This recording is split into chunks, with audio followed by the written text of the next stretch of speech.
ကျေးဇူးတော်ရှင်ဆရာတော်ရှင်သူမြတ်ကြီးဖျားယနေ့ညသာသနာတော်နှစ်2565နှစ်ကောဇာတက္ကရာ1383ခုနှစ်ဘောင်းလဇန်9ရက်ခရစ်နှစ်2022ခုနှစ်မလ6ရက်တနင်္ဂနွေနေ့ညဓမ္မဒါနကုသိုလ်ရှင်များဖြစ်ကြသောရန်ကုန်မြို့နေကျေးဇူးရှင်ဖခင်ကြီးဦးအောင်ကုခေါ်ဦးအောင်သားအောင်ယေစု၏မိခင်ကြီးတော်ရှိခိုင်နှင့်သာသမီမြေမိသားစုကွယ်လွန်သူမိခင်ကြီးတော်ခင်ခင်ရာယေစု၏ဦးအောင်မင်းတန်းစင်မင်းမိသားစုဦးကျော်ဝင်းဒေါ်ညိုမိသားစုကျေးဇူးရှင်ခင်ပွန်ဦးထွန်းမင်းစောကြောက်ဆက်ခရိုင်အုပ်ချုပ်ရေးမှူးအားယေစု၏ဇနီးဒေါ်ခင်တန်းမြင့်သမီးမအေးမြမြမော်မခင်ငွေစင်ဝေတာမောင်အောင်ကောင်းတန်းမိသားစုရန်ကုန်မြို့နေဦးကျော်ကျော်ဒေါ်ရင်လေးနှင့်သမီးဒေါက်တာရွှေဝင်းအောင် USA နေရောက်မိသားစုမှဒေါက်တာရွှေဝင်းအောင်မွေးနေ့အမှတ်တရအလူနှစ်ဖက်မိဘများအားယေစု၏ဥမမောင်ဒေါ်နနိုင်ဝင်းမိသားစုနှစ်ဖက်မိဘများအားယေစု၏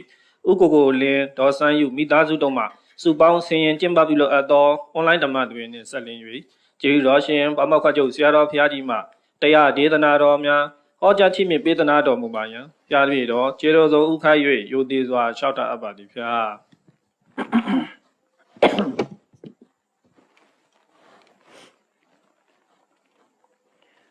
သာသနာတော်နှစ်2565နှစ်ကောဇာတက္ကရာ1383ခုနှစ်တပေါင်းလဇန်9ရက်2022ခုနှစ်မလ6ရက်တနင်္ဂနွေနေ့၌အွန်လိုင်းမှာဟောကြားအပ်သောဖယင်မလုံးချင်သူတေမိယကုမာရအပိုင်းလေးအကြောင်းတရားဒေသနာတော်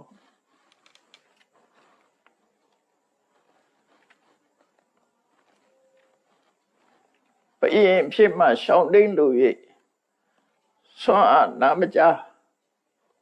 16နှစ်လုံးအဋိဋ္ဌံပြုပြီးတော့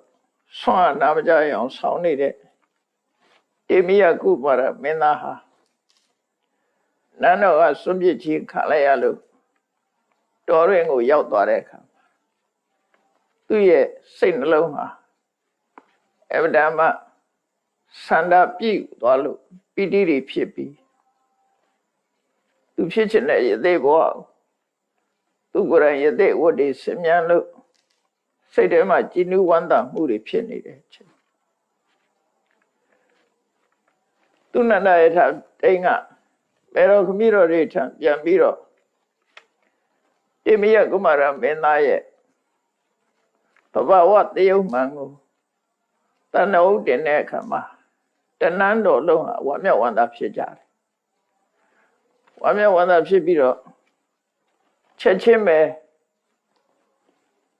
မင်းသားနဲ့တွေ့ဖို့တေမိယကုမာရထွက်သွားတဲ့တော်တဲ့ကို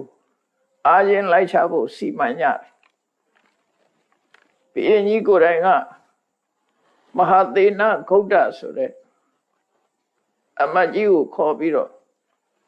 ချက်ချင်းပဲခရီးသွားဖို့ပြင်ဆင်ခိုင်းလိုက်တယ်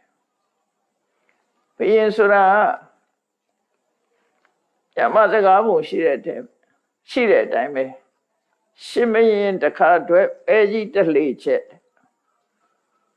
သူကဘယ်လိုပဲပြန်ရင်းသွားခြင်းပြီမဲ့လို့မင်းကမင်းနာနဲ့ပြင်ဆင်နေရတာတည်းအချိန်အများကြီးယူရတယ်ချက်ချင်းသွားဖို့ဆိုပြီးတော့ကြိုးစားပြီမဲ့လို့တော်တဲ့အရောက်ထွက်ဖို့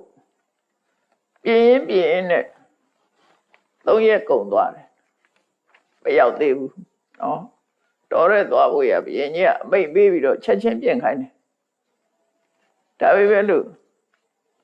ပြင်အားဆင်ရတာနဲ့ရှင်မင်းတခါအတွက်ပဲကြီးတလှေချက်ဖြစ်သွားတယ်အဲ့ဒီဆိုရိုးစကားအတိုင်းပဲဂိကထအလွန်များတဲ့ပေါ့သူတို့မှာချက်ချင်းကြီးထပြီးတော့သွားလို့မရအစီအစဉ်တွေလုပ်ပြီးတော့စစ်တပ်နဲ့ချမ်းရံနဲ့အဲ့လိုသွားဖို့ပြင်ဆင်တာဘုရင်ကိုယ်တိုင်ကအမိတ်ပေးတယ်ဒီဆိုင်ရမဟာသေနဂုဋ္ဌမကြီးကိုခေါ်ပြီးတော့လင်းမြန်ခီးသွားဖို့ပြင်ဆင်ခိုင်းတဲ့အခါမှာရှောစယံတုရထေ အတ္တိကိစ္ဆံနာဂာနဗန္ဒထာရှင်မြင်ထွက်တာကတယောက်တည်းထွက်မှာမဟုတ်တော့သူရဲ့ကိုယ်ရနောတတ်တွေခြံရံတတ်တွေအားလုံးကိုစင်တက်ပြင်းတတ်နဲ့သွားမှာအဲဒါကြောင့်မို့ယထာရိပညာဒီ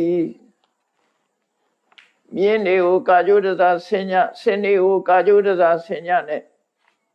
ဥဒိရိယံတုသင်္ခပနောဝါဒံတုဧကပောက္ခရာဆင်စီးပြီးတော့အေးစိစိသွားမှာမဟုတ်ဘူးအဲ့ဒါမှခီးသင်းမှုတ်တဲ့လူတွေတို့စီတီးတဲ့လူတွေတို့အဲ့ဒါတွေကအကုန်လုံးဆင့်ခေါ်ပြီးတော့မင်းကမင်းနာနဲ့သွားမှာဟုတ်ဒါဥဒိရိယံတုသင်္ခပနောဘယင်ထွက်တော်မူတယ်ဆိုတဲ့အခါခီးသင်းမှုတ်တဲ့အဖွဲ့ကမှုတ်စီတီးတဲ့အဖွဲ့ကတီးတစ်ဖက်စီစစ်ထွက်စီကြီးတွေတီးတဲ့လူတွေကတီးအကုန်လုံးစီမံခံခွင့်ရတယ်ဝါဒန္တုပေရိတဏ္ဏတာဝက္ကုဝါဒန္တုဒုံတုပိတဒိမ့်ဒိမ့်နဲ့ရှင်မင်းထွက်တော်မူတဲ့စီတွေအလုံးကိုတီးခိုင်းပြီးနေကမာစမံအနွင်းတုခိစ္ဆံပုဒ္ဒနိဝေရကောဘုရင်ကြီးကအမိန့်ထုတ်လိုက်တယ်တိုင်းသူပြည်သားတွေနေရာလူတွေရောအကုန်လုံးငါနောက်ကိုလိုက်ကြအလုံးကိုခြံရံနဲ့ကိုအလုံးလိုက်ပို့ကြမယ်သူသွားမှာသားကိုနားချဖို့သွားမယ်တေမိယကုမာရမင်းသားဟာမင်းသားမလုံးချင်လို့ဆွမ်းရအာယောင်ဆောင်နေဆိုတော့သားကိုနားချပြီးတော့ဘုရင်ဖြစ်တင်မြောက်ဖို့ကြိုးစားတာဒါကြောင့်မို့ခိစ္ဆံပုဒ္ဒနိဝေဒကောသားကိုနားချဖို့သွားမှာကိုက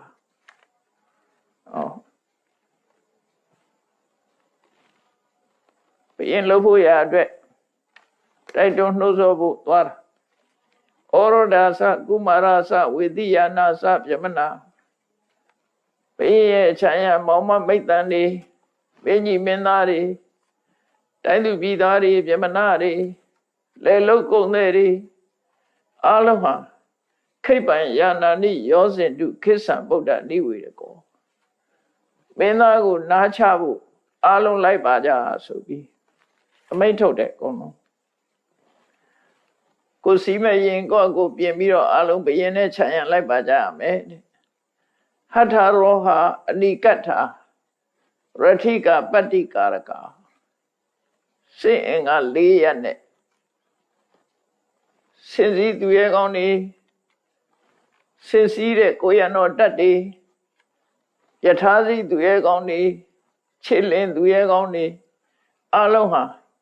ဖြူဟာခင်းပြီးတော့သားကိုနားချဖို့သွားတဲ့နောက်ကနေခြံရံလိုက်ပါရမယ်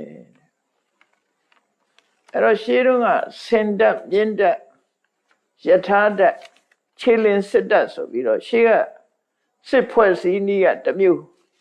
ခဏခေတ်ဖွဲ့စည်းတာနဲ့မတူဘူးပေါ့အိန္ဒိယနိုင်ငံမှာတို့ဗမာပြည်မှာတို့ဘုရင်တွေလက်ထက်ကဖွဲ့စည်းတဲ့ဖွဲ့စည်းပုံဖွဲ့စည်းနည်းတွေက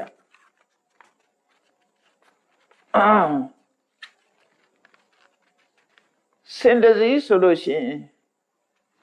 စင်ကိုရန်လိုက်တဲ့စစ်သားက12ယောက်ရှိရစစ်မှုတိုင်းက12ယောက်ရှိရမယ်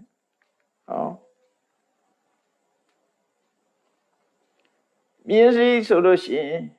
မြင်းကိုရန်ပြီးတော့လိုက်ရတဲ့သူရဲ့ကောင်က3ယောက်ရှိရမယ်မြင်းတစ်ကောင်ကိုလူ3ယောက်စင်တစ်ကောင်ကျတော့လူ12ယောက်ယောက်ျား12ယောက်လိုက်ရအလုံးဆင်းရဲခြေလေးဘက်တို့နှာမောင်းတို့အဲ့ဒီဘက်ကိုအနေမရအောင်အဲ့ဒီသူရဲ့ကောင်တွေကကာကွယ်ပေးရတာဆင်စည်းတဲ့သူရဲ့ကောင်လည်းဆင်စည်းတယ်ဆင်းရဲခြေထောက်တို့ဘာတို့မြားနဲ့ဗာနဲ့လှမ်းပစ်လိုက်လို့ရှိရင်ဒိုင်းတွေကာတွေနဲ့ကာပြီးတော့ထုတ်ဖို့ရ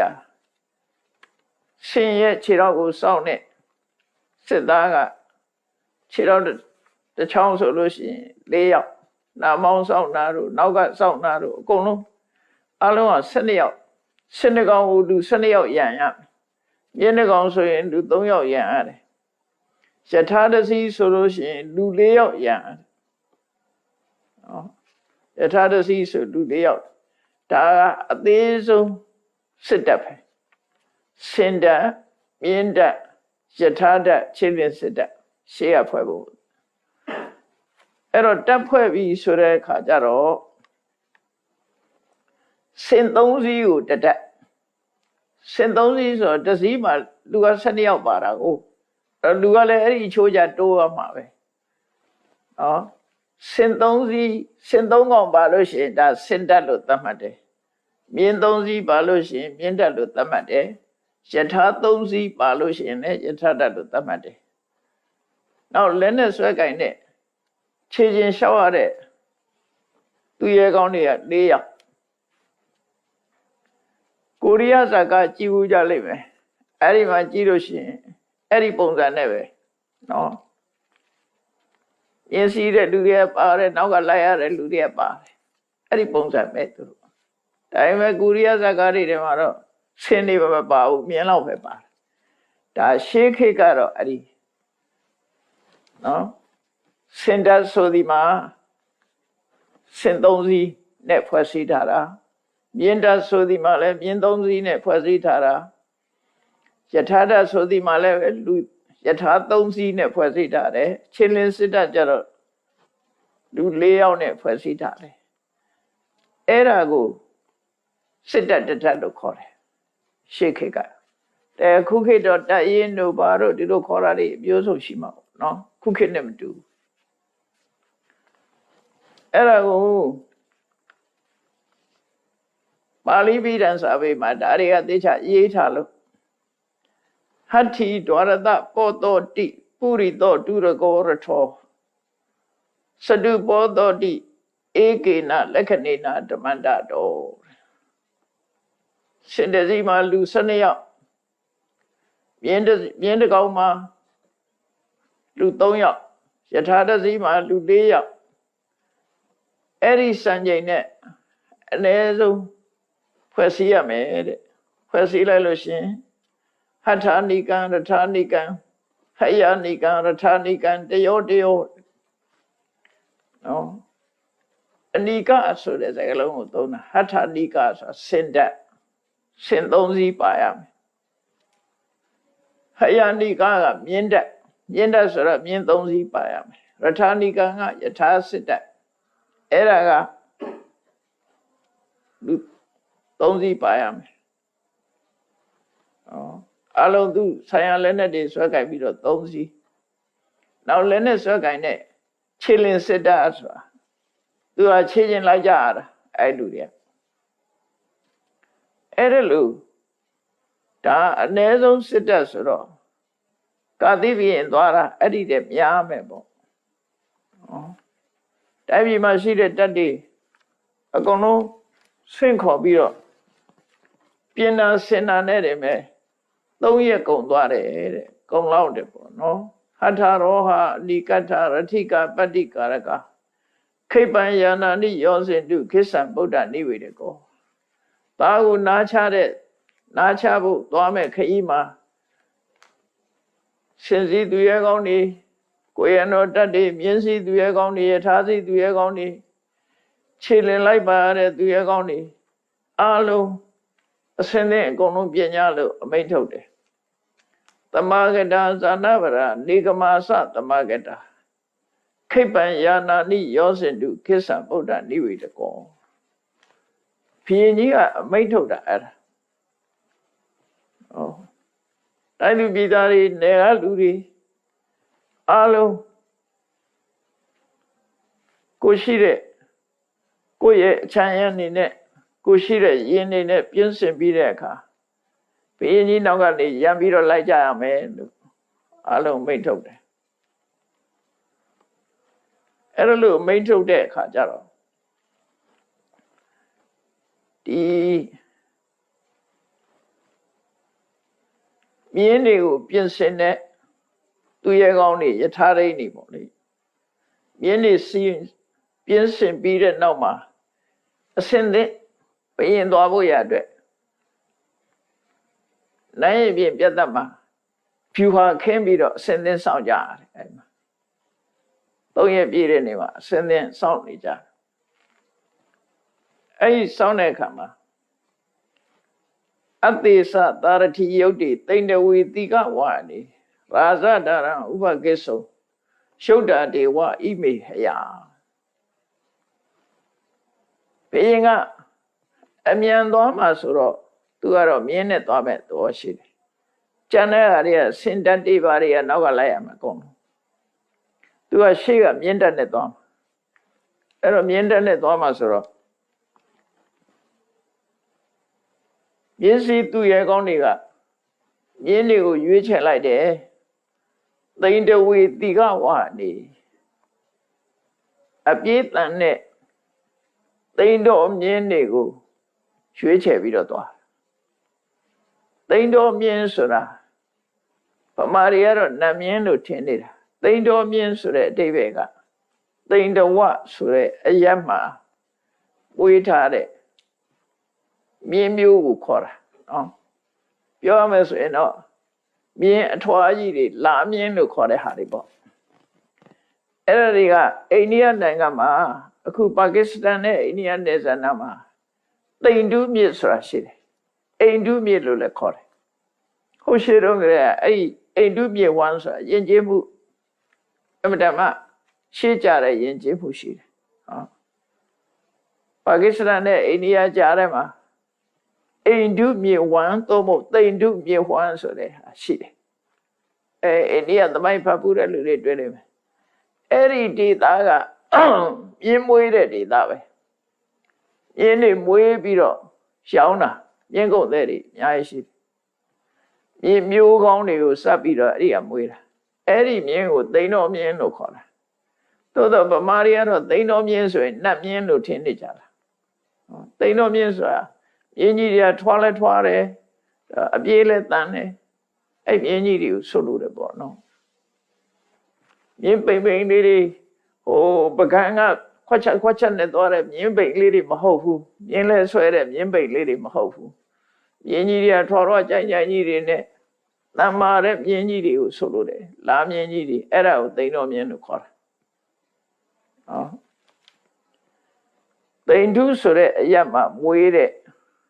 မြင်းမွေးတဲ့ဒေသကမွေးတဲ့မြင်းကြောကြီးတွေပေါ့လေအဲ့ဒီမြင်းတွေဟာအပြေးလည်းမြန်တယ်အင်အားလည်းကောင်းတယ်အဲ့ဒါတွေကိုရွေးချယ်ပြီးတော့ကတယ်သူကစနစ်ပြင်ကြတယ်ယထာတွေမှာလည်းအဲ့ဒီမြင်းကြီးတွေနဲ့ပဲယထာတွေအဲ့လိုလုပ်တဲ့အခါကျဘုရင်ကြီးကိုတန်တော်ဥတင်တယ်အသေသသာရတိယုတ်တိသိန္ဒဝေတိကဝါနေတကယ်ကိုလင်းမြန်တဲ့သိန်းတော်မြင်းနေသိန္ဒုမြစ်မှာသိန္ဒုမြစ်ဝါမှာဝေးထားတဲ့မြင်းတွေကိုတေချာပြင်ဆင်ပြီးပါပြီအလုံးဟာမင်းနန်းတော်တကားဝအလုံးရောက်နေကြပါပြီတို့အရှင်မင်းမြတ်အမိန့်တိုင်းကိုပြင်ပြီးပါပြီတို့ဆိုတော့ဘုရင်ကြီးကမေးလိုက်တယ်ထူလာဇဝေနဟာယန္တိ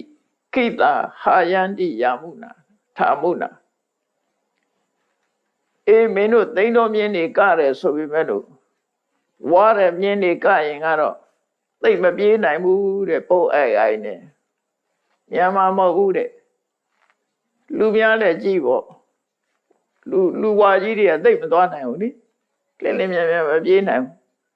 အဲ့တော့မြင်းကလည်းပဲအဲ့ဒီမြင်းအဝကြီးတွေဝါနေတဲ့မြင်းတွေအဲ့ဒီမြင်းတွေဟာမြန်မသွားနိုင်ကြဘူးတဲ့ပိန်နဲ့မြင်းကြတော့အားမရှိဘူးတဲ့ဝါတဲ့မြင်းကနေတယ်ပိန်နဲ့မြင်းကအားမရှိဘူးဘုရင်ကြီးကပြောလိုက်တဲ့အခါကျတော့မင်းတို့ရွေးချယ်ထားတဲ့မြင်းတွေကအားရှိရလားဝါရလားဆိုတာကိုမေးတော့ခိတေထုလေဝိဝိစစ်တောတန်တ္ထာယောစိတာဟယကျွန်တော်မျိုးတို့ပိန်နဲ့မြင်းရောဝါတဲ့မြင်းရောနှစ်ခုစလုံးဖယ်ပြီးတော့မပိန်မဝအရွယ်တူအဆိုင်တူလေးတွေနော်အမျိုးအပြင်ပြောမယ်ဆိုရင်အရွယ်လည်းတူတယ်အယောင်ဆင်းလည်းတူတယ်လင်းမြန်မှုလည်းတူတယ်ခွန်အားလည်းတူတယ်အဲ့ဒီတူလေးတူအားရှိတဲ့မြင်းတွေကိုတေချာရွေးထားပါတယ် မြင်းနဲ့ပတ်သက်ပြီးသူတို့သိချလောက်တာနော်ဒီကအရေးကြီးတဲ့အချိန်မှာဒီမြင်းကိုမြင်းအရွယ်လည်းတူရမယ်အဆင်းရောင်လည်းတူတယ်ခွန်အားခြင်းလည်းတူတယ်လင်းမြန်မှုခြင်းလည်းတူတယ်ခွန်အားခြင်းလည်းတူတယ်အဲ့ဒီမြင်းတွေကိုရွေးပြီးတော့သူတို့လက်ရွေးစင်ပြင်ဆင်ထားပါတယ်လို့အဲ့ဒါလို့ဘုရင်ကြီးကစစ်ဆေးလိုက်တဲ့အခါမှာသူတို့ကတဏှာဟုတ်တင်ကြတယ်အဲ့ဒီတော့ဘုရင်ကြီးကတေမိယကုမာရစီသွားမယ်ဆိုပြီးထိုခေတ်ကအမျိုးလေးပါပေါ့မင်းမျိုးပုံနာမျိုးတကြွယ်မျိုးသုဒ္ဓဆိုတဲ့လူစင်းရဲ့မျိုးအဲ့ဒီလူမျိုးစုံပါဝင်တဲ့ပရိသတ်နဲ့စစ်တပ်ကြီး18တပ်ဟောစင်တပ်မြင့်တပ်တွေအားလုံးက18တပ်အဲ့ဒီစစ်တပ်ကြီးအချမ်းရနဲ့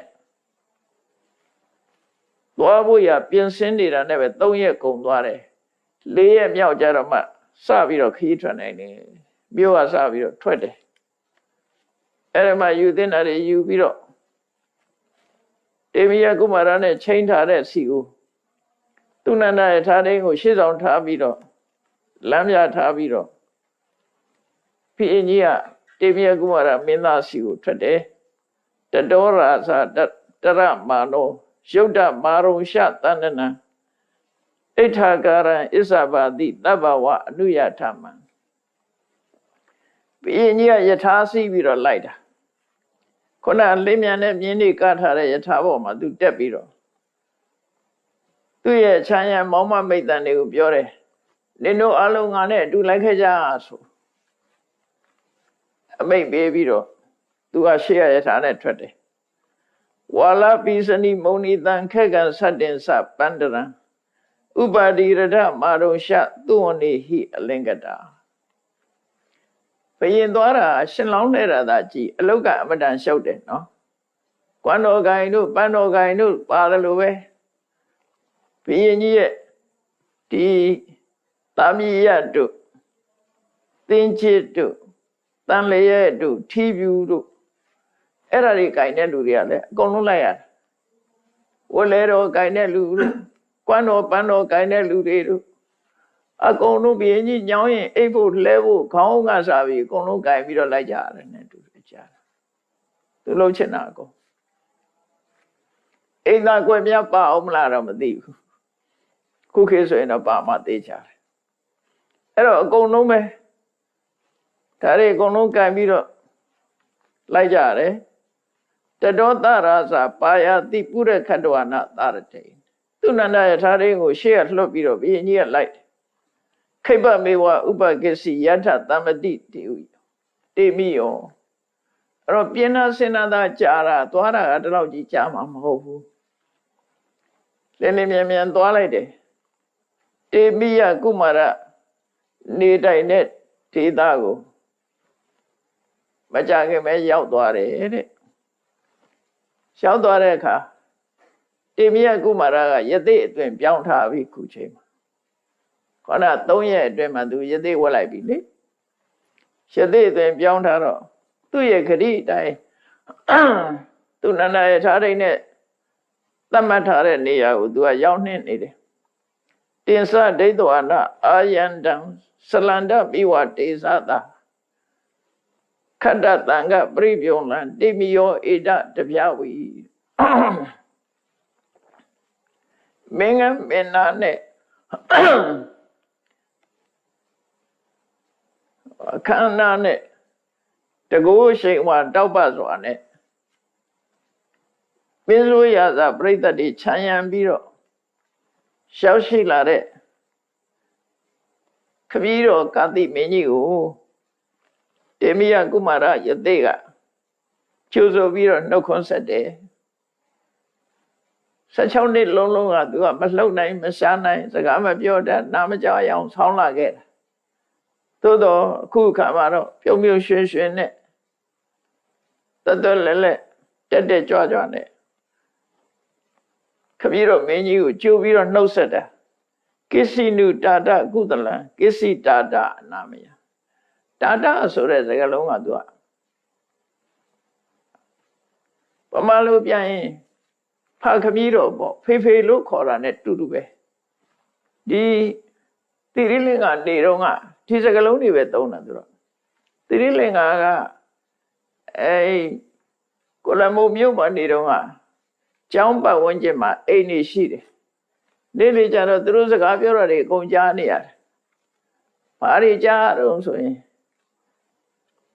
သူတို့ကတော့သားသမီးတွေကိုတိရိလင်္ကာကလမကြီးတွေကခေါ်တယ်တာ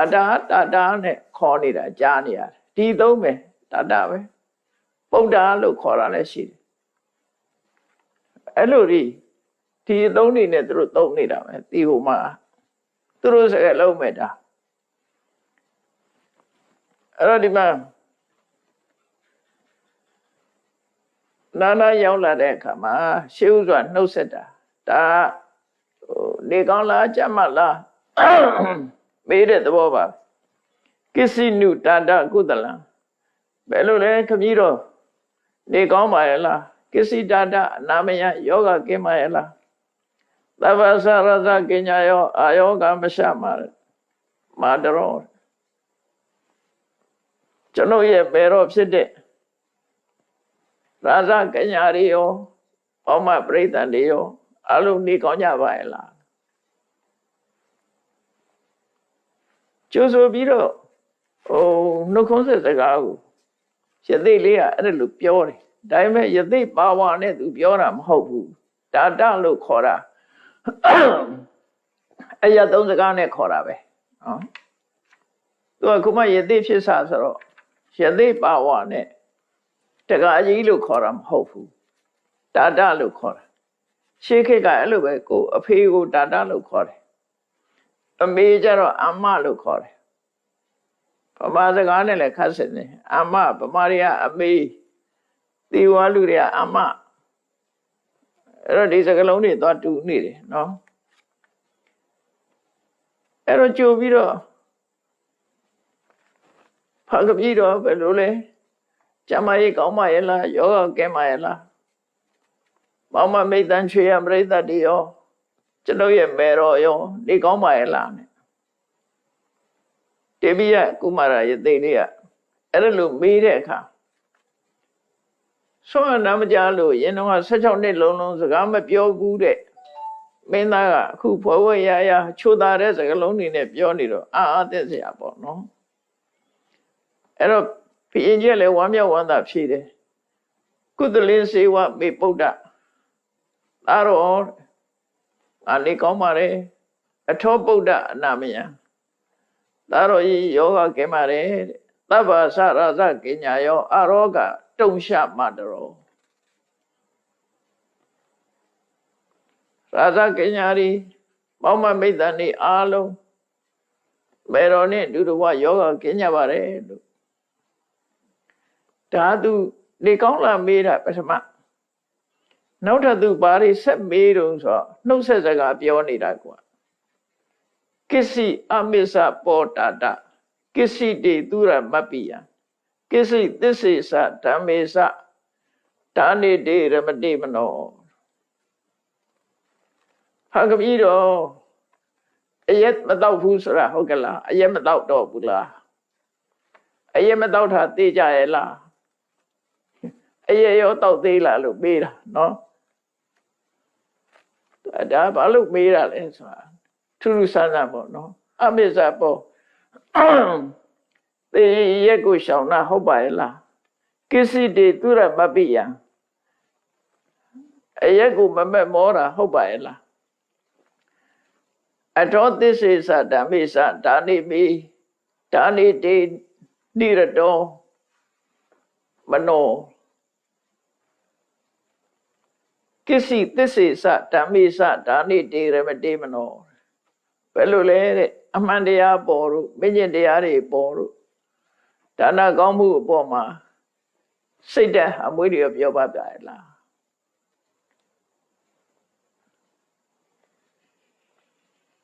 အဲ့တော့သူမေးလိုက်တာအခုအရင်မတော့တော့ဘူးမို့လားလို့မေးတာပဲနော်အရင်မတော့တော့ဘူးမို့လားခါတိုင်းတော့တော့ပုံရဩ အရင်မတော့တော့ဘူးမော်လားသစ္စာဆိုရဲမ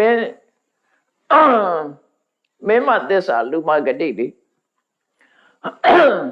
ဒါကြောင့်မို့ဘုရင်ဆိုတာသစ္စာရှိရတယ်ဒါမို့သစ္စာရောရှိရလားမင်းကြီး7ပါးအတိုင်းကျင့်သုံးရလားတိုင်းသူပြည်သားတွေကိုပိတ်ကမ်းရလားပေါ့ဒီလုပ်တွေလုပ်ပါရလားဘုရင်ဆိုတာဆုတော်လက်တော်တွေချပြီးတော့တိုင်းသူပြည်သားတွေရဲ့ခင်မင်းရင်းနှီးမှုကိုရယူရတယ်လေသင်္ဃဝတ္ထု၄ပါးဆိုတာဘုရင်တွေကလိုက်နာကျင့်သုံးရတယ်ဒီကအပြည့်အချုပ်တယ်ဆိုတာအဲ့ဒါသိအရေးကြီးတာပေါ့တိုင်းသူပြည်သားတွေကကိုယ့်ပေါ်မှာကျင့်တတ်နေအောင်ဆုတော်လက်တော်ပေးတယ်စကားပြောတဲ့အခါမှာချိုးချိုးသားသားပြောတယ်သူ့အကျိုးဆောင်ရွက်ပေးတယ်ကိုယ်နဲ့တန်ထုထားဆက်ဆံတယ်ဆိုရဲအဲ့ဒီလုပ်တွေကသင်္ဃဝတ္ထုတရား၄ပါးလို့ခေါ်တယ်ပြီးတော့ဘုရင်ဆိုတာသစ္စာရှိရတယ်မင်းမသစ္စာလူမဂတိသစ္စာရှိရမယ်မင်းကြီးတရား10ပါးကိုမချိုးဖောက်ရဘူးအဲ့ဒီအတိုင်းကျင့်သုံးပါရဲ့လားလို့မေးတာနော်ဒီအတိုင်းကျင့်သုံးပါရဲ့လားဆိုတော့ကာတိမင်းကဖြေတယ်အမစ္ဆဘောဟံမုတ်တဒါတော့တဲ့အရင်မတော့ပါဘူးတဲ့ခုနော်အမစ္ဆဘောဟံပုဒ္ဒအထောမိသူရမပိယံအရင်လည်းမကြိုက်တော့ပါဘူးတဲ့ခုအထောသစ္စေသဓမ္မေသဓာနေမေရမတိမနောခမည်းတော်ရဲ့စိတ်ထဲမှာသစ္စာတရားလည်းမြဲပါတယ်မင်းနေကြည့်ရမယ်မင်းကြီးတရား7ပါးနဲ့လူတွေပေါ်မှာဆုရလတ်တော့ပေးတယ်ဆိုတဲ့သင်္ဃဝတ္ထုတရားတွေပေါ်မှာလည်းပဲသူမပြတ်ကျင့်သုံးပါတယ်တိုင်းသူပြည်သားတွေနဲ့သူအဆင်ပြေပါတယ်လို့ပြောတာနော်အဲ့ဒီမှာတိမိယကုမာရကဆက်မေးတယ်ကိစီအာရောဂံယောဂံတိကိစီဝဟတုဝါနာကိစီတေပြာရောနတ္ထိတရိတရတုပတာပနာ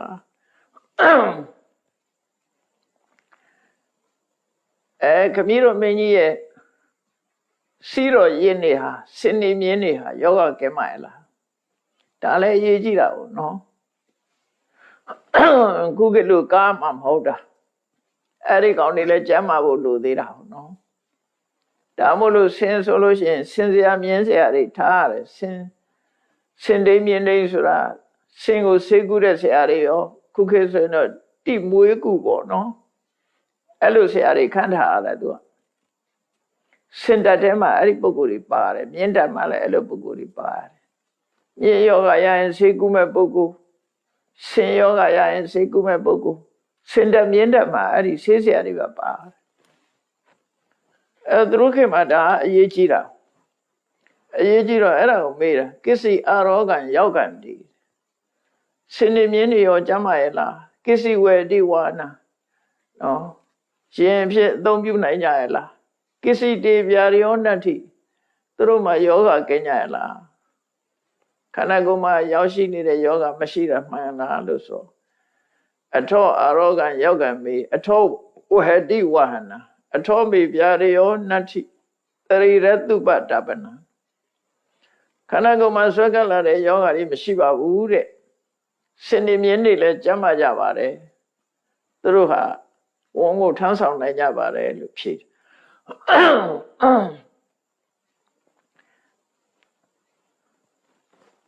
ကိစီအန္တာသတေဖိတာမစ္စေသဘဟလတဝကုဋ္ဌကာရင်သကောသင်္သကိစီတေပဋိတန္တတဒါကတိုင်းပြည်နဲ့ပတ်သက်ပြီးတော့စီးပွားရေးကောင်းကြရလားလို့မေးတာနော်အလုံးမေးတာကိစီအန္တာသတေဖိတာဆိုမြို့ရင်းကလူတွေရောတာယာဝပြောမှုရှိကြပါရဲ့လား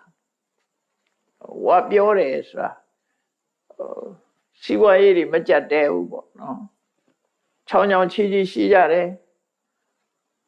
ပစ္စည်းဥစ္စာတွေပေါ်များကြတယ်စားဝတ်သောက်ဝတ်တွေကပေါ်များကြတယ်တာယာဝပြောမှုရှိရလားမစ္စေသဘဟလတဝ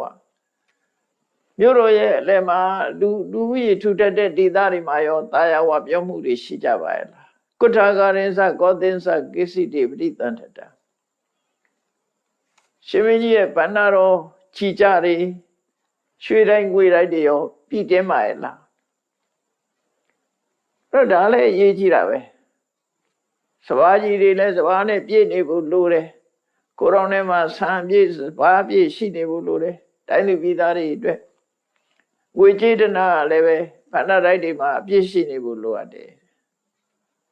တိုင်းပြည်မှာဒါတွေအကုန်လုံးတောင်းတင်းပါရဲ့လားလို့မေးတာမေးတော့အထောအန္တာသမေဖိတာမစ္စေသပဟလာမမကုဋ္ဌကရင်သကောသင်္စသဗ္ဗမေပရိသန္တတာ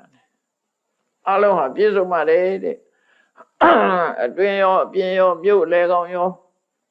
အလုံးဟာလာယဝပြောမှုရှိပြီးတော့ကိုရောင်နေလဲစဘာနဲ့အပြည့်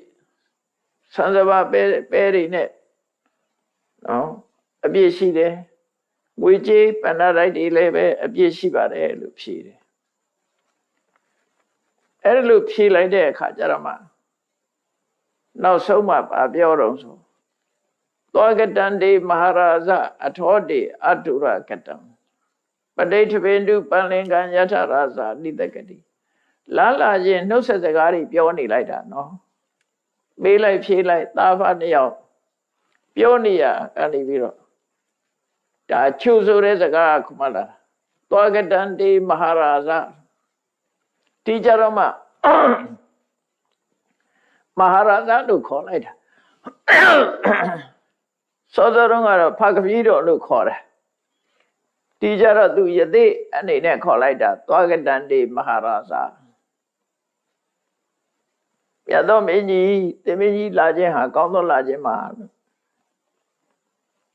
တော့ကောင်းသောလာခြင်းဆိုတဲ့အဓိပ္ပာယ်ကသိအရေးကြီးတာပဲနော်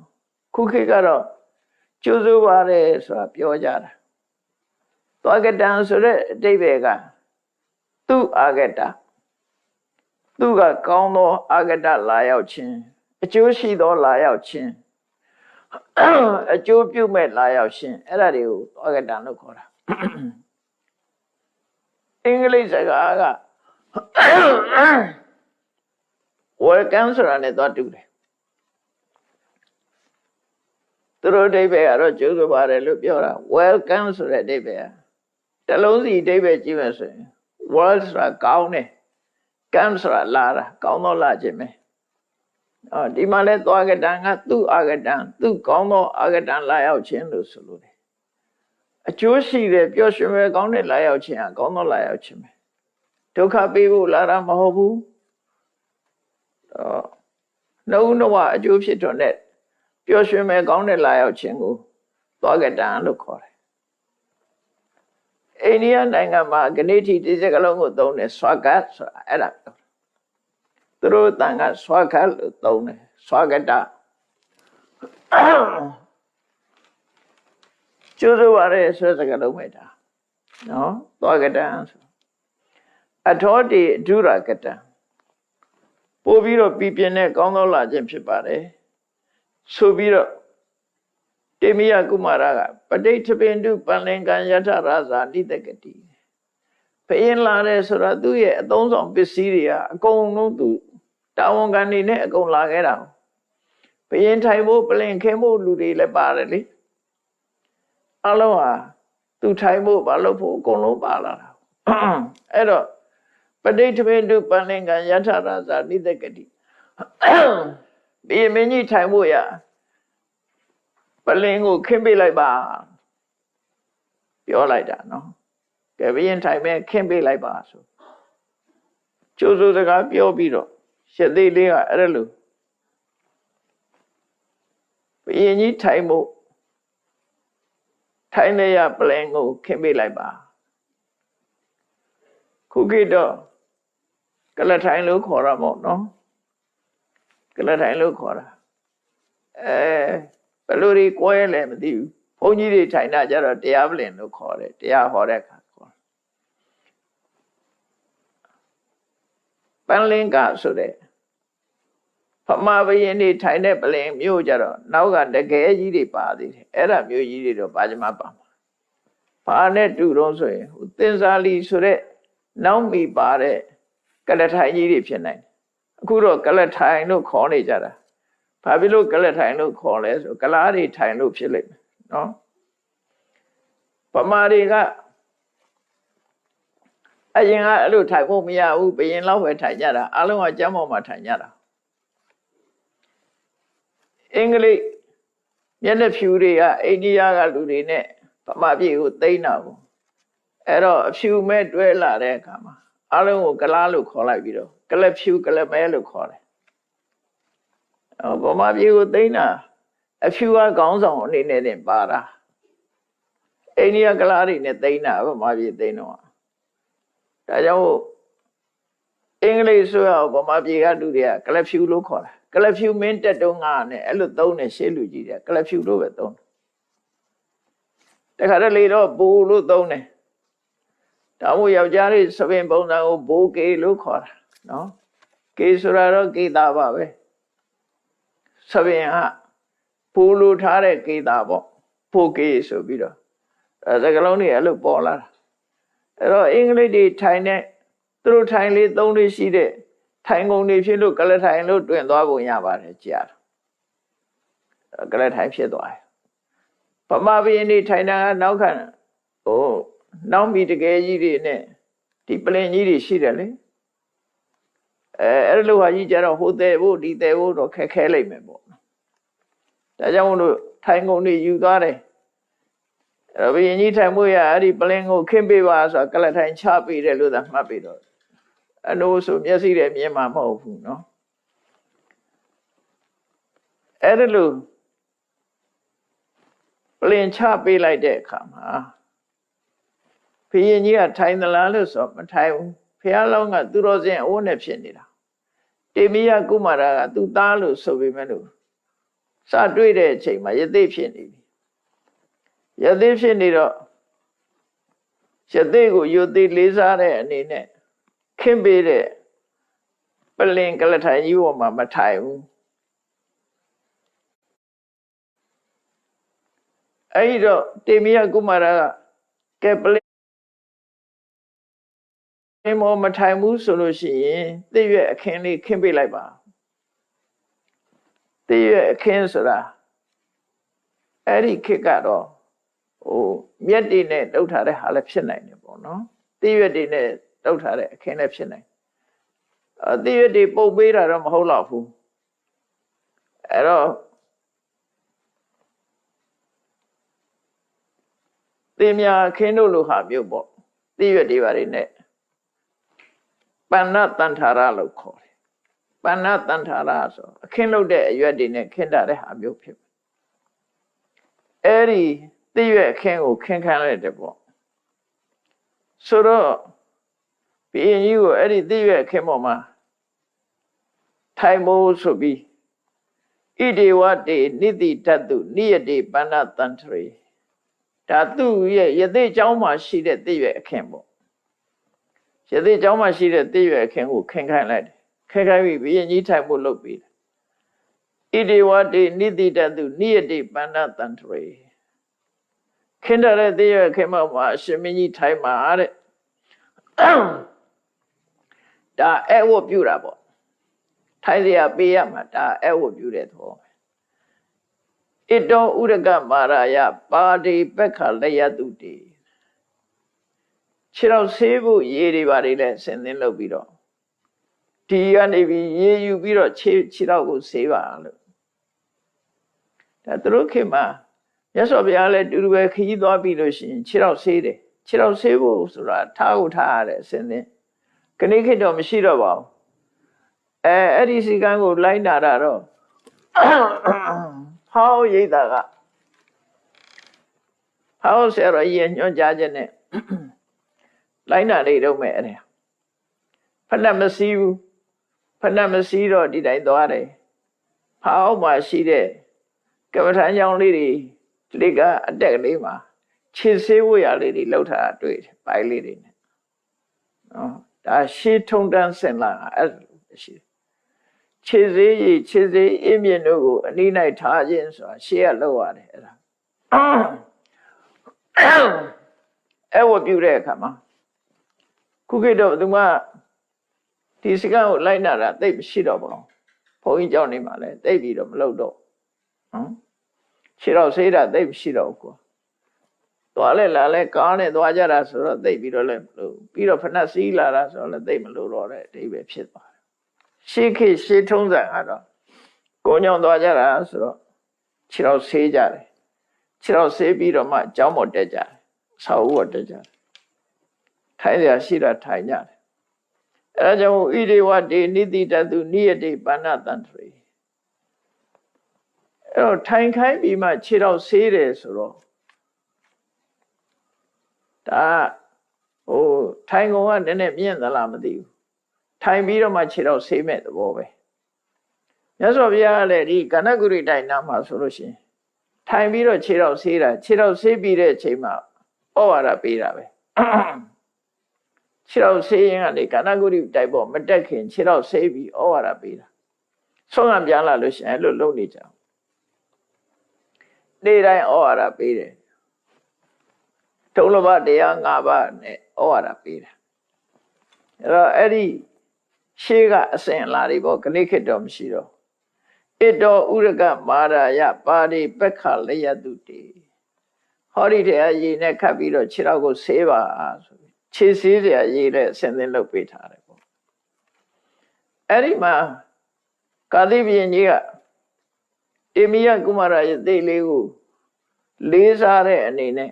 သူခင်းပေးတဲ့သိရဲ့အခင်းပေါ်မှာလည်းမထိုင်ဘူးတဲ့မထိုင်ပဲနဲ့မြေကြီးပေါ်မှာပဲထိုင်တယ်ဆိုတော့အခင်းမြေကြီးဆိုတာအခင်းမပါတဲ့ဟာကိုဆိုလို့ဖြစ်နိုင်တယ်ပေါ့နော်အခင်းမပါတဲ့ဟာလို့တခါတလေပူမိဆိုတာမြေကြီးလို့ပြောပြီးမှလို့ကျမ်းပြင်ကိုလည်းမြေကြီးလို့လည်းခေါ်တယ်ပူမိလို့ပဲခေါ်တာရှိတယ်ပေါ့ဆိုပါစို့ဘုံ90ဆိုတာလည်းတတ္တပူမိရောဆိုပူမိလို့ပဲသုံးတာလေအဲ့တော့မြေကြီးပေါ်ထိုင်တာလို့ပြောတာလားသို့မဟုတ်ကျမ်းပေါ်ထိုင်တာလို့ပြောတာလားတခုပဲပေါ့နော်အဲ့တော့တဲလေးရသေးတဲလေးကကျမ်းပေါ်ထိုင်တာလည်းဖြစ်နိုင်တယ်ဟိုမြေကြီးပေါ်တော့ထိုင်မယ်မထင်ဘူးနော်ဖုန်နေပေးနေတဲ့မြေကြီးတော့ဟုတ်မယ်မထင်ဘူးပေါ့အခင်းမပါတဲ့ကျမ်းပေါ်မှာထိုင်တယ်လို့ဒါစာပေအသုံးလေးတွေကတော့မျိုးစုံရှိတာပေါ့နော်တွေးကြည့်ရတာသို့တော့ရသေးကျောင်းဆိုတော့လည်းပြည့်ပြည့်စုံစုံတော့ရှိမှာမဟုတ်ဝိသကြုံဆောက်ထားတာဆိုတော့လည်းလိုအပ်ချက်တွေရှိရင်ပါခြင်းပါမှာပေါ့နော်အဲ့တော့ခြေဆေးတဲ့နေရာမှာကျမ်းပေါ်မှာပဲဒီတိုင်းထိုင်လိုက်တယ်ပေါ့ရသေးထိုင်တဲ့နေရာပဲဒီတိုင်းထိုင်လိုက်တယ်ဟိုအခင်းတွေဘာတွေမှာပါတော့ဟုတ်အဲ့ဒီမှာကာသီဘုရင်ကြီးကရသေးလေးကိုလေးစားတဲ့အနေနဲ့တဲ့သိရွယ်အခင်းပေါ်မှာမထိုင်ဘူးတဲ့ကျမ်းပေါ်မှာပဲထိုင်တယ်တဲ့အဲ့ဒီမှာဘုရားလောင်းကလည်းသိရွယ်မိုးကြောင်းလေးတဲ့ဝင်ပြီးတော့သူမနက်စာအတွက်ပြုတ်ထားတဲ့ကပြင်းရွက်ပြုတ်လေးကိုသွားယူတယ်ကျွေးမလို့အခခံမလို့ဒီပြင်ဘာမှမရှိဘူးသူမှအသီးလည်းမရှိဘူးနဲ့တူပါတယ်ကြာတာအခုခေတ်လို့စထရောဘယ်ရီတို့ဘာတို့ထောပတ်သီးတို့ဘာတို့ဆိုရင်လည်းကောင်းပါတယ်လေနတ်နတ်သီးတို့ငပြောသီးတို့ဆိုလည်းကောင်းပါပဲပိန်နေသီးတို့အခုကတော့မဟုတ်ဘူးဘာသွားယူတော့ဆိုစားမပါဘဲနဲ့ပြုတ်ထားတဲ့ခပြင်းရွက်တဲ့ကာရပဏ္ဏလို့ခေါ်တယ်ကာရဆိုတဲ့အမည်ရှိတဲ့တစ်ပင်ဗမာပြည်ကတော့ခပြင်းရွက်လို့ပြန်တယ်နော်အဲ့ဒီအရွက်ပြုတ်ကိုဖီနီးစားဖို့ရသူကအဲ့ခံဣဒံပိပဏ္ဏကံမရှံရန္တံရာဇအလောနကံပရိပုံဇမဟာရာဇပါဟုနောမေတိအာဂတောတဲ့အရှင်မင်းကြီးတဲ့စားမပါဘဲနဲ့ပြုတ်ထားတဲ့ဟောဒီသေးရပြုတ်ကလေးကိုသုံးဆောင်ပါတဲ့ခြေသေးရလဲရှားရှားပါပါပဲနော်စားမပါတဲ့အရွက်ပြုတ်ကလေးစားကြည့်ကြပါလားတစ်ခါလောက်စားမပါဘဲနဲ့အရွက်ကလေးတစ်ခုပြုတ်ပြီးတော့စားကြည့်စားလို့တော့ကောင်းမှာပါကော်ဖီတုပ်တို့ဘာတို့အဲ့ဒါမျိုးတွေဒီတိုင်းစားကြည့်ပေါ့သူအလေးနဲ့သူအဲ့ဒီအရွက်ပြုတ်ကလေးကိုစားကြည့်အခုကဲတော့ဘာလို့ကြိုက်လန်တို့ဘာတို့တွေစားနေကြတာပဲ ဒီဟင်းရွက်ပြုတ်လေးစားမပါတဲ့ဟင်းရွက်ပြုတ်လေးကိုရှင်မင်းကြီးသုံးဆောင်ပါတဲ့ဒါလျှောက်လာလို့ကျွန်တော်ရဲ့အခန့်ကျွေးမွေးမှုပါပဲတဲ့အဲ့တော့ဘလောက်ဟုတ်တုံခုခေတ်ဆိုရင်တော့ဘာနဲ့အခန့်မလဲမသိဘူးသူအခန့်နဲ့ဟင်းရွက်ပြုတ်နဲ့အခန့်လိုက်တယ်ပေါ့ဟင်းရွက်ပြုတ်ဆိုတာလဲစားပါတာမဟုတ်ဘူးနော်စားကောင်းအောင်လုပ်တာမဟုတ်ဘူးစားမပါပဲအရွက်ကြီးဒီတိုင်းပြုတ်ထားတဲ့ဟင်းရွက်ပြုတ်ရွက်ပြုတ်တွေကလည်းသူ့ရတာနဲ့တော့သူရှိပါတယ်လူတွေကကြိုက်လို့ဟိုကထဲတာထဲလျှောက်ထဲကြတာသူ့ရတာနဲ့တော့သူရှိတယ်သင်္ဘောရွက်ကိုအရေးညှစ်ပြီးတော့တောက်ရင်တော့ထမင်းစားကောင်းတာသိကြတယ်အဲ့ဒါအများကြီးတော့မတောက်နဲ့တစုံလောက်လေးကိုအစာမစားခင်အဲ့ဒီသင်္ဘောရွက်ကိုတတ္တုရည်လေးညှစ်ပြီးတော့တစုံစာလောက်တောက်လိုက်လို့ရှိရင်ချက်ချင်းစားလာအဲ့ဝဲလောက်ဆိုရင်စားခြင်းစိတ်တွေပေါက်လာစမ်းကြည့်ပေါ့အဲ့ဒါလိုဟင်းရွက်ပြုတ်နဲ့အခန့်ကျွေးမွေးလိုက်တယ်အဲ့တော့ကျွေးလိုက်တဲ့အခါဘုရင်ကြီးကဘာပြောတော့ဆိုသူကလည်းအာမနာဘူးနော်နာသဟံပဏ္ဏပုံဇာမိဒီလိုရွက်ပြုတ်တွေမစားဘူးတဲ့သူမစားဘူးတဲ့သူ့စာမဟုတ်ဘူးတဲ့နော်ဟင်းရွက်ပြုတ်နဲ့ကျွေးတော့မစားနိုင်ဘူးတဲ့ငါမစားဘူးတဲ့နဟိတံမရှဘောဇနံဒါငါစားတဲ့အစာမဟုတ်ဘူးတဲ့ပါဠိနာဩရဏံပုံစေသူစိတ်မန္တုပသေသနာတကယ်ကိုလေရွေးစဉ်တန်တန်ပြန်ပြန်လောက်ထားတဲ့တလေးစပါးနဲ့အသားမျိုးစုံပါတဲ့တလေးစပါးနဲ့ချက်ထားတာပဲငါစားတယ်တလေးတံပေါက်ထမင်းမဲ့ငါစားတယ်တဲ့ဟင်းရွက်ပြုတ်ငါမစားဘူးဘင်းညအာမနာဒါသူ့စာမဟုတ်ပါဘူးလို့ညင်းလိုက်တယ်သူကနာသဟံပဏ္ဏပုံဇာမိတဲ့ဟင်းရွက်တော့မစားချင်ဘူးတဲ့မစားချင်ဘူးဆိုပေမဲ့လို့သူစားတဲ့အစားအစာကိုသူကချီးမွမ်းပြောလိုက်တာသူစားတာကတော့တလေးတံပေါက်ထမင်းပဲစားပါတယ်ဟင်းရွက်ပြုတ်တော့မစားပါဘူးလို့ဆိုပြီးသို့တော့ဖျားလောင်းပေါ်မှာလေးစားတဲ့အနေနဲ့တေမယကုမာရပေါ်မှာလေးစားတဲ့အနေနဲ့ဟင်းရွက်ပြုတ်ကလေးကတော့လက်ဖွားပေါ်မှာတင်ထားတယ်လက်တစ်ပတ်ကင်ထားပြီးတော့မေးလိုက်တယ်ငါသားမင်းဒီလိုအစာတွေကြီးပဲစားနေတာလားဒါပဲစားရလားလို့သူ့သားကိုဒါလေးပဲစားရလားလို့ဖြေညက်မေးလိုက်တယ်အဲ့ဒီလိုမေးပြီးတော့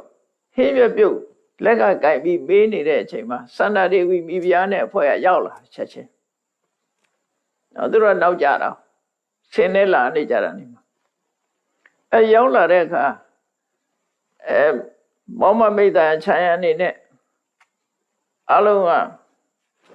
နောက်ထပ်ရောက်လာတယ်သားဖနှစ်ယောက်ကအဲ့ဒီဟင်းရွက်ပြုတ်အကြောင်းပြောနေတုန်းလေးရောက်လာတယ်ရောက်လာတော့လမ်းကြည့်ရင်သူ့ရဲ့သားတေမိယကုမာရကိုယသိအသွင်နဲ့မြင်လိုက်တဲ့အခါမှာမိုက်ခနဲ့ဆိုပြီးတော့သူကလဲကျသွားတယ်ဝမ်းသာဝမ်းနဲ့နေမှာပေါ့လူဘဝဆိုတာဖြစ်ဘူးတာပဲလေဖြစ်တတ်တာပဲလေအဲ့ဒီမှာဝမ်းသာဝမ်းနဲ့ဖြစ်ပြီးတော့သူကလဲကျသွားတယ်လဲကျသွားခဏတစ်ပြုတ်မေ့သွားပြီးနောက်တော့ပြန်ထားလာနိုင်တယ်ပြန်ထားလာပြီးတော့ရှစ်သိလေးရဲ့အနီးလာပြီးတော့ခြေထောက်ကိုတင်းတင်းဖက်ပြီးတော့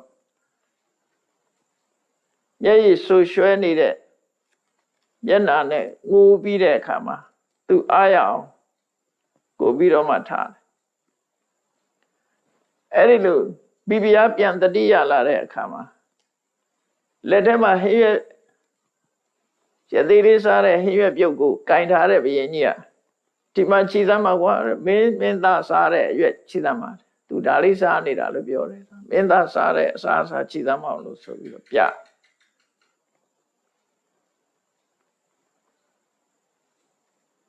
အဲ့ဒီလိုဟင်းရွက်ပြုတ်ကလေးကိုမိဖုရားရဲ့လက်ထဲကိုထည့်ပေးလိုက်တော့ဟင်းရွက်ပြုတ်လေးတွေထည့်ပေးကြံတဲ့ပေါင်းမမိတ်တန်နေစီလည်းပဲဟင်းရွက်ပြုတ်ကလေးတွေနည်းနည်းစီဝေပေးလိုက်တယ်ဝေပေးလိုက်တော့ ဟင်းဒါမျိုးစားရလားဒါမျိုးစားရလားနဲ့ပေါ့နော်တန်တော်ဖြစ်နေကြတယ်ဒါနေ့စဉ်စားရဒါပဲလားဒီဟင်းရွက်ပြုတ်ခဲစားရလားဆိုပြီးတော့ကြည့်ပြီးတော့တချို့ကလည်းမင်းသားတေမိယမင်းသားစားတဲ့ဟာတေမိယကုမာရစားတဲ့ဟာဆိုခေါင်းပေါ်လေးတင်ပြီးတော့အမလေးဒါမျိုးစားပြီးတော့နေတာများအံ့ဩစရာကောင်းလိုက်တာတာမန်ပုဂ္ဂိုလ်မလုံးနိုင်ပါဘူးဆိုပြီးတော့ချီးမွမ်းပြီးတော့ပြောဆိုနေကြတယ်အဲ့ဒီအခါမှာဘုရင်ကြီးကအကဲခတ်မိတာသူသားကြည့်ရတာကဟိုဒီဟင်းရွက်ပြုတ်စားနေတယ်ဆိုပြီးပဲလို့နန်းတော်မှာနေတော့ကပုံစံနဲ့မတူအသားရောင်ကလည်းပို့ပြီးတော့ဝင်းဝါလူကလည်းတက်တက်လက်လက်နဲ့စကားပြောတာလည်းထက်ထက်မြက်မြက်နဲ့ပျော်ရွှင်လန်းဆန်းနေတဲ့မျက်နှာအသင်ကိုကြည့်ပြီးတော့ဘုရင်ကြီးအော်တာသူစားတဲ့အစားအစာနဲ့အားရှိစရာမှမရှိတာနော်အားရှိစရာမရှိတဲ့အစားအစာစားပြီးအခုလို့တွက်လက်ပြီးလန်းဆန်းနေတာကိုကြည့်ပြီးဘုရင်ကြီးကပြောလိုက်တယ်ဣစေရကမံပฏิပါတိဧကကံပိရဟောကတံဧဒိတံပုံဇမနနံကေနဝနောပတိရတိတယောက်တည်းမှသူစဉ်းစားမိတာတော့တယ်ဒီလိုအရသာမရှိတဲ့သိရွက်ပြုတ်ကိုစားပြီးတော့ဘာဖြစ်လို့အသားအရည်တွေကစုပ်ပြေးနေရတာတော့နော်အသားအရည်တွေစုပ်ပြေးနေရတာတော့အားကြပြီးတော့လည်းသွားမစားနဲ့ဟင်းရွက်ပြုတ်ကြောင့်အသားအရည်စုပ်ပြေးတယ်အောက်မိမနေနဲ့နော်ဟင်းရွက်ပြုတ်စားပြီးတော့အသားအရည်စုပ်ပြေးနေတာဒါဒီဟာတွေစားနေရတဲ့ဘာဖြစ်လို့အသားအရည်စုပ်ပြေးနေရတယ်ဆိုတာသူခေါင်းထဲမှာမေးပါတယ်မေးခွန်းတွေတက်လာတယ်ဆိုတော့ဘုရားလောင်းကဖြေတယ်သူအသားရည်စုပ်ပြည့်ခြင်းအကြောင်းကိုဖြေတာဧကောရသနေပစ္ဆာမိနိယတိပဏ္ဏတန္တရေတာယမေဧကတိတသေယယရဇဝံနောပတိရတိရှင်မင်းကြီးတဲ့ကျွန်ုပ်ဟာသိရဲ့အခင်းပေါ်မှာတယောက်တည်းအိတ်တာပါတဲ့တယောက်တည်းနေတယောက်တည်းအိတ်တာအဲ့ဒီတယောက်တည်းနေတယောက်တည်းအိတ်လို့အခုလို့အသားရည်တွေစုပ်ပြေးတာပါဆိုအဲ့တော့နှစ်ယောက်အိတ်တဲ့လူတွေဒုက္ခရောက်တယောက်တည်းအိတ်လို့အသားရည်စုပ်ပြေးတာတဲ့ဒီလိုဖြေတယ်နာသနိတိတဗန္ဒမေရာဇရခဥပဋ္ဌိတာတာယမေဒုက္ခတေယယရာဇဝံနောပတိရတိဟိုရှင်မင်းကြီးတဲ့နန်းတော်မှာဆိုလို့ရှိရင်လက်နဲ့ကိုင်အဆောင်လျှောက်တွေနဲ့ခြံရံပြီးတော့အဆောင်နေကြတဲ့မှာအိပ်ရတာတဲ့သူ့မှာအဲ့လိုလက်နဲ့ကိုင်ပြီးတော့ဆောင်းလျှောက်မဲ့လူမရှိဘူးတဲ့တယောက်တည်းချမ်းချမ်းသာသာအိပ်ရလို့အသားရည်စုဖြေတာဟုတ်တယ်ကြောက်ကြောက်လန့်လန့်မယ်လေငါအမြဘယ်သူကအမြလုံမလဲဆိုပြီးတော့ကြောက်လန့်နေရတာဟုတ်ခုမှတော့ရန်သူကမရှိဘူးဟိုမှာတော့လက်နဲ့ကိုင်အဆောင်တွေခြားထားပြီးမဲ့လို့စိတ်မချရဘူးဆိုပြီးတော့သူအသားရည်စုပြေခြင်းအကြောင်းကိုဒါအောင်ပြောတာအတိတနာနုသောစာမိနဗ္ဗစပမိနာဂတံပစ္စုပန်နေနယာပေမိတေနဝနောပတိရတိသူ့ဖြစ်ရခုနကတယောက်တည်းအိတ်လို့ချမ်းချမ်းသာသာအိတ်ရလို့အဲ့ဒါဆိုရင်လူတွေဟာပိန်ချောက်နေတာအဲ့ဒါဟိုချမ်းချမ်းသာသာမအိတ်ရလို့ဒီလိုအဓိပ္ပာယ်ရတယ်ပေါ့နော်အတိတနာနုသောစာမိအတိတ်ကိုလည်းပြန်ပြီးတော့စိုးရိမ်မနေဘူးတဲ့နဗ္ဗစပမိနာဂတအနာဂတ်ကိုမျှော်လင့်ပြီးတော့လည်းမနေဘူးတဲ့ပစ္စုပန်နေနယာပေမိခဏတွေ့တာခဏနဲ့ပဲညံ့ညံ့တာနေတယ်ပစ္စုပန်နဲ့ပဲခြေနှက်နေတယ်တဲ့ဒါကြောင့်မလို့သူ့အသားရည်ဆိုပြေးတာပါဆိုအဲ့တော့လူတွေဟာပိန်ချောက်တာတို့အသားရည်ပြက်တာတို့အတာဟိုစိုးရိမ်ကြရှိတဲ့အတိတ်ကိုတွေးပြီးစိုးရိမ်တာတို့အနာဂတ်မျှော်လင့်ချက်ကြီးတွေနဲ့တို့နော်ပစ္စုပန်လည်းမကြည်မနှက်တွေနဲ့ဆိုသူကအတိတ်တွေးပြီးတော့စိုးရိမ်တာတခုအနာဂတ်အတွက်ကြောင်းကြနေတာတခုပစ္စုပန်မှာလည်းမကြည်နှက်နိုင်တာတခုဆိုတော့ဘယ်လိုလုပ်အသားရည်စုပြေးမလို့အတိတ်နာကပစ္စုပန်လုံးမှာလူတွေကစိတ်ပူနေကြတာလေအဲ့ဒါပဲအဓိကတော့အတိတနာနုသောစာမိနဗ္ဗစပမိနာဂတံပစ္စုပန်နေနယာပေမိတေနဝနောပတိရတိ အတိတ်ကိုတွေးပြီးတော့လည်းမစိုးရိမ်ဘူးတဲ့အနာဂတ်အတွက်လည်းမျောလင့်တောင်းတပြီးကြောင်းကြမနေဘူးတဲ့ပစ္စုပန်ရှိတာနဲ့ပဲသူကပျော်ရွှင်ဘဝမှာနေတိုင်းမှာပစ္စုပန်ဆိုတာကိုရှိတာနဲ့ကျင့်တတ်နေတယ်ပစ္စုပန်ပေါ့အခြေအနေနဲ့ပဲကျင့်တတ်နေတယ်ဒါကြောင့်မို့လို့သူဟာအသားရည်တွေဆိုပြင်းနေတာပါတဲ့လောကမှာအသားရည်မဆိုပြတဲ့ပုဂ္ဂိုလ်တွေဟာအနာဂတပစ္စပါယအတိတ္တနုသောစနာအနာဂတ်အတွက်စိတ်တွေကြောင်းကြနေကြတယ်အတိတ်အတွက်သောကတွေဖြစ်နေကြတယ်အဲ့ဒီအနာဂတ်အတွက်ကြောင်းကြခြင်းအတိတ်အတွက်စိုးရိမ်ရင်းချောင်မို့လို့အသိဉာဏ်မရှိတဲ့ပုဂ္ဂိုလ်တွေဟာခုတ်ဖြတ်လိုက်တဲ့ကျူပင်ဟာခြောက်သွားသလိုပဲဒါကြောင့်မို့အသားအရည်တွေမဆိုပြေပဲနဲ့ခြောက်တတ်ကုန်တာတဲ့အဲ့ဒါအသားအရည်ဆိုပြေတာသိရစားလို့မဟုတ်ဘူးလို့ဒီလိုဆိုလို့တယ်ပေါ့နော်သိရစားလို့မဟုတ်ဘူးဆိုတာဖြေတယ်အဲ့တော့အသားအရည်ဆိုပြေခြင်းလို့ရှိရင်အနာဂတ်အတွက်ကြောင်းကြစိတ်တွေမမွေးနဲ့အတိတ်အတွက်မစိုးရိမ်နဲ့အဲ့ဒါဆိုလို့ရှိရင်လူဟာဘဝမှာစိတ်ချမ်းသာကိုယ်ချမ်းသာနေပြီဆိုလို့ရှိရင်ကြောင်းကြကင်းပြီးတော့ပို့ပြီးတော့အသားအရည်တွေစုပ်ပြေးပြီးတော့ကျမ်းမာလာပါလိမ့်မယ်လို့ဒီလိုတေမယကုမာရယသိလေးကခုလိုဟောလိုက်တာပြောလိုက်တာပဲဖြစ်တယ်ပေါ့ကဲဒီကနေ့ဒီလောက်ပဲရနာရအောင်ပေါ့နောက်ရကြတော့မှနေ့ဖြင့်ငါကြတော့မှပဲဒီစက်ကအဆုံးသတ်နိုင်တော့မှဖြစ်တယ်တရားချက်ကသူတော်စင်ပြိဿအပေါင်းတို့လူဘဝနဲ့ဆက်ဟပ်ပြီးတော့မသားစရာများစွာပါတဲ့တေမယကုမာရဇတ်စာပေကျမ်းကမှာတော့မူကပက္ခဇတ်လို့ခေါ်တယ်ဆွမ်းအနာမကြဇတ်နော်အဲ့ဒီဇတ်တွေကမသားစရာတွေနာယူပြီးတော့မိမိတို့ကိုယ်တွေ့လက်တွေ့ကျင့်သုံးနိုင်တဲ့အရာများကိုကျင့်သုံးလို့ရှောင်ကျဉ်ရမယ့်အရာများကိုရှောင်ကျဉ်ပြီးတော့ကိုယ်ဘဝကောင်းမွန်အောင်ကြိုးစားအထောက်နိုင်ကြပါစေကုန်သတည်း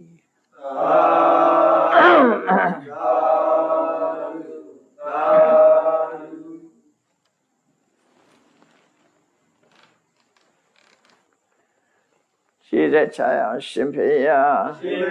ဖရာတို့တို့သည်ဓမ္မအတိညာရရှိမှသာလင်နိဗ္ဗာန်ချမ်းသာကိုရမောပြုနိုင်ပါသောကြောင့်ဓမ္မအတိညာရရှိစေရန်ရှိတန်ကြလျက်ဓမ္မသဘင်ဆင်ကျင်ပါပြုလုပ်ကြ၍အပဒဒါနာဓမ္မဒါနာ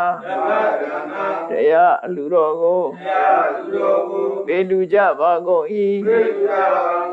တရားတော်မြတ်ကိုယုတ်တိလေးမြတ်စွာမမတ်သာသာအာယုန်ထားလျက်နာကြားကြပါကုန်၏တရားတော်မြတ်ကိုတတဝဝတ္ထုစုစုတို့ဖြင့်ပူဇော်ကြပါကုန်၏ယနေ့ယခုအာထုတ်ပြုလုပ်ကြရသောဤကောင်းမှုဤကုသိုလ်စုစုသည်နိဗ္ဗာန်ချမ်းသာ၏အကြောင်းထောက်ပံ့ဖြစ်ပါစေသတည်းဤကောင်းမှုဤအဖို့ဘာကကိုအမိအဖအဖို့အဖွာဆရာသမားမှစ၍ဝါသူကဘာသာလူနတ်မြမသတ္တဝါများတို့အားအမြအမြဝေငှပါကုန်၏ကုသိုလ်အမြဝဇိယကြကုန်သည်ဖြစ်၍ကိုယ်စိတ်နှဖျားချမ်းသာကြသည်ဖြစ်ကြပါစေကုန်သတည်းအာရယုတာယမြအမြ